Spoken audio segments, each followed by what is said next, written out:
Hey all, here OS Reviews. You're watching our quick hands-on review of the EOZ Icon. These are TWS wireless earbuds that retails for $90. Now, EOZ Audio is the same company that brought us the EOZ Air, which we checked out a few months ago. I thought that they were pretty unique for being more of an in-ear monitor style. It also came with memory foam tips, which are unusual for wireless earbuds. There was even a gold and silver plated edition for the chrome larger tips that prevents them from falling out, in addition to a large battery case that can last over 90 hours on a single charge. So I really did like them. Well, now their second earbuds, the Icon, is a little bit more pedestrian in terms of the design, but it is going to be more of kind of a commuter style, easier to pop into your ears and to remove more quickly. And they also do still have a relatively sleek and stylish design. And again, it is about $20 cheaper than the EOZ Air. As for other differences, these have 6mm graphene-coated drivers compared to the EOZ Air, which had 8mm drivers, which were a little bit larger. But the company claims that these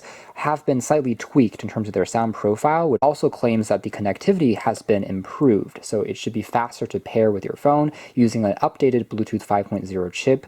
The last feature that they claim to have an improvement on was the microphone quality, which they claim they have an additional mic now on board for ambient noise cancellation. The stem here, like the Apple AirPods, is a little bit closer to your mouth as well, which should make it easier to pick up your voice if you are calling in a busier environment. As for some of the slight downsides, this one does have a smaller capacity battery pack in the charging case. It will last for 25 hours. The earbuds themselves lasting for around 6 hours of continuous music playback. It's definitely not an endurance champion. However, the battery case size, as you can see here, has been greatly reduced as a result. But other accessories include spare silicone tips, so you don't get memory foam tips this time around, but overall it does match more of the kind of casual wearing experience that they're going for, and there's also a USB Type-C cable used for charging. A closer look at the design of the battery case. It is relatively portable and it's constructed out of a polycarbonate plastic.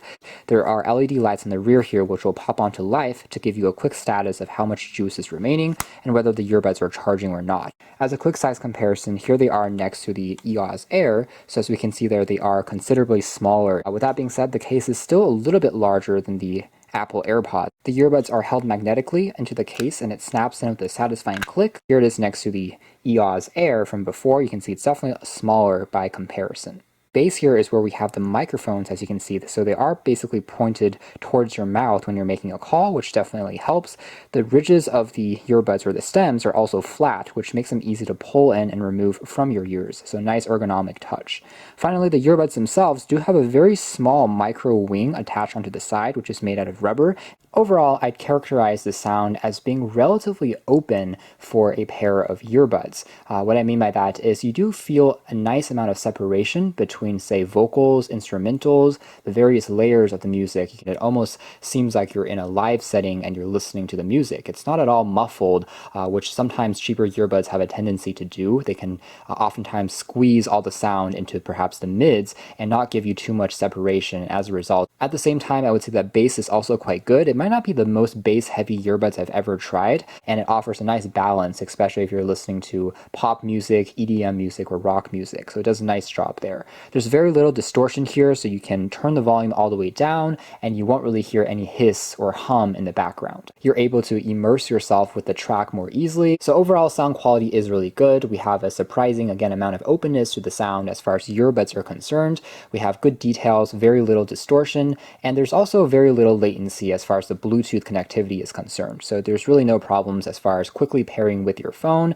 You can also watch videos on YouTube, and the video and the audio don't really get out of sync. Again, one thing you aren't able to do on these is unfortunately adjust the volume. So you can't turn it up or down. For that, you still have to use the volume rocker on your phone. The responsiveness of the touch controls are also pretty good. However, it's not the most intuitive thing. The round dot on the top, which is large and easily textured, is actually not where you can tap as you think naturally, but rather the touch sensor is located on the stem where the small LED indicator is. So if I tap on this once, you can see it flash orange to tell you that you've tapped on it successfully, and it's pretty sensitive and works well.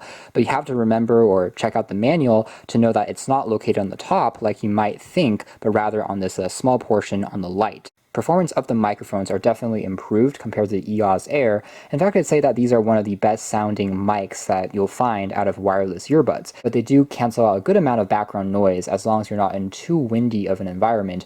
It will try and dampen the murmurs around you and focus on your voice. When I did a sample phone call earlier, callers certainly didn't have any problems in terms of hearing what I was saying, which is already an improvement compared to many of the other TWS earbuds, which oftentimes sound muffled. So that's more or less it for a hands-on review of the EOZ Icon. I would say it's an ambitious name, and overall performance is solid. The sound quality is definitely better than average and giving a relatively stylish appearance. However, it's not anything really groundbreaking.